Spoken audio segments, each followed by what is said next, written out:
ډېرو درنو خوږو کتونکو ستړي مشئ. تبسم افغاني د ادبي مرکه په دې بله خپرونه کې ستاسو په خدمت کې یم.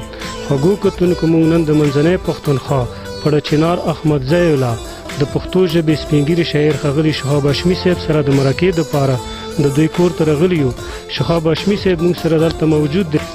کتونکو موږ هڅه وکړه خو دوی زموږ خبره هم نه اوري او یاداشت یې هم ښه نه دی، نو دوی موږ سره په سمه توګه خبرې کولی نه شي. خوږو کتونکو د شهاب هاشمي صاحب یو بچی سید امجد دلته موږ سره موجود دی، نو موږ به دوی نه د خپل پلار په هکله څه پوښتنې کوو. امجد صاحب لومبنۍ دا راته وایه چې د شهاب هاشمي صاحب خپله پرانامه اصل نوم څه دی؟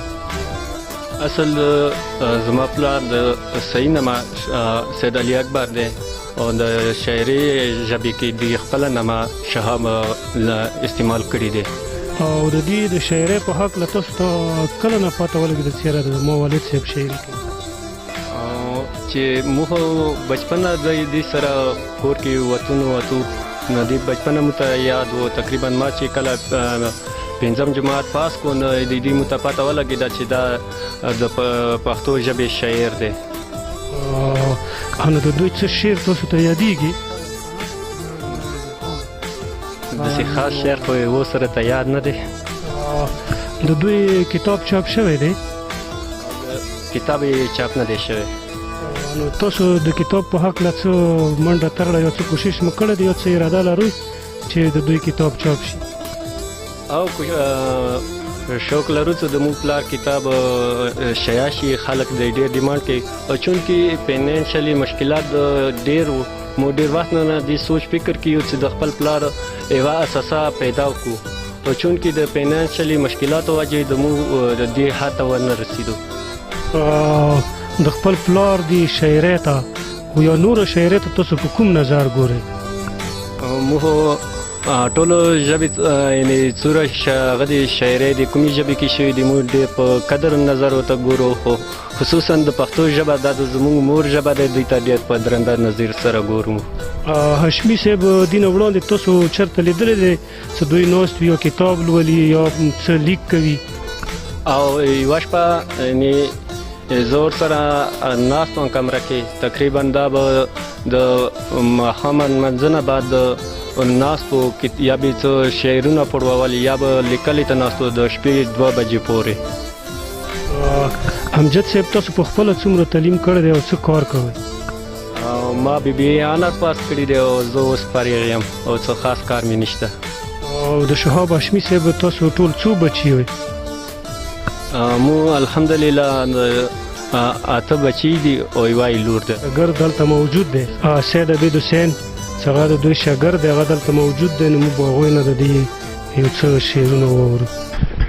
د تږي وچې شنډې مې کجام ته ورسي، د تږي وچې شنډې مې کجام ته ورسي، جنون زما د مینې به انجام ته ورسي، پرا به خپل ګریوان کړم د هغه ښکلي په مخ کې، د ژوند ستړی سهار مې که ماښام ته ورسي، نسیمه د ستا حاله منتبار یم د احسان، نسیمه د ستا حاله منتبار یم د احسان، سلام زما یو ځلې که ګلپام ته ورسي، ای که ته په سهیدان د بام په سر کړې غزونې، شهاب د مینې راز به در و بام ته ورسي. د شهاب هاشمي صاحب ډېر خوندور کلام تاسو واورولو. خوږو کتونکو صابر صاحب موږ سره دلته ناست دی او د دوی ډېره مننه هم کوو چې موږ سره په دې مرکو کې کومک کوي او دوی نه به د شهاب هاشمي صاحب په هکله پوښتنه وکړو چې دوی د دې ژوند او شاعرۍ ته څنګه ګوري. تبسم صاحب شاعر د هرې ټولنې که هغه کوم ځای کې وي، که یورپ کې دی که ایمو د دریمې نړۍ کې دی، دا د قوم د ملت سترګې وي. نو دا کتاب دی لسم اولاد دې سره دا دوره مینه کوي لکه څنګه دي دغه بچیو سره کوي. نو پکار دی مو هغه ته خواست کوو حکام بالا ته چې داسې خلکو د ستاینه هم وشي، مرسته دې هم وشي او کتابونه پکار دي. دومره پونډونه دوی خرچ کوي کلچر ډپارټمنټ او هغه د هغو خلکو کتابونه چاپ کوي چې هغوی ښه وزداري هم دي او نامي جامع والا، حالانکه شاعري وي دومره معیاري نه وي، خو کلچر ډپارټمنټ کې که چا څه سپارښي وي څه وي هغوی چاپ کوي.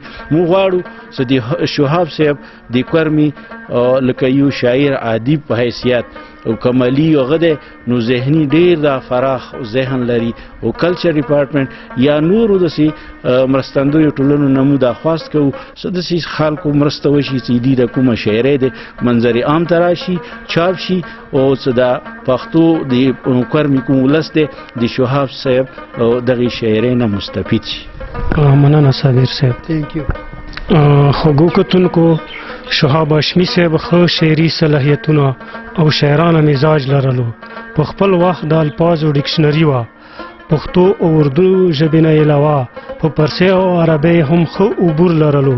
خو موږ نه پوهیږو چې هغه کوم عوامل وه چې د دوی هغه رنګ شاعري مخې ته رانغله څنګه چې په کار و. خو به هر حال خپل ټول ژوند یې په ادبي محفلونو کې ادبي ملګرو سره په ادبي لیک لوسته کې تیر کړی دی. شهاب وکړه تغزل د مینې، شهاب وکړه تغزل د مینې، خوږې د ستا مصرې ښکاري.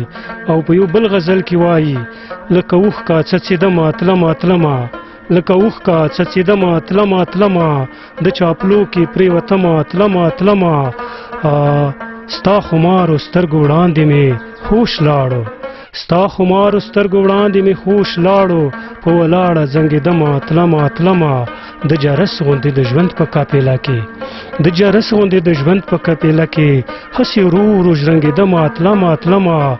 ما شهاب د یار بیلتون لیدلی نه و، ما شهاب د یار بیلتون لیدلی نه و، چې له یاره بېلېدمه تلمه. خوږو کتونکو، د شهاب هاشمي صاحب د دې شعر سره ما ته بسوم افغاني او کیمرامین زوار جان ته اجازت راکړئ. ښاد آباد او بریالي اوسئ.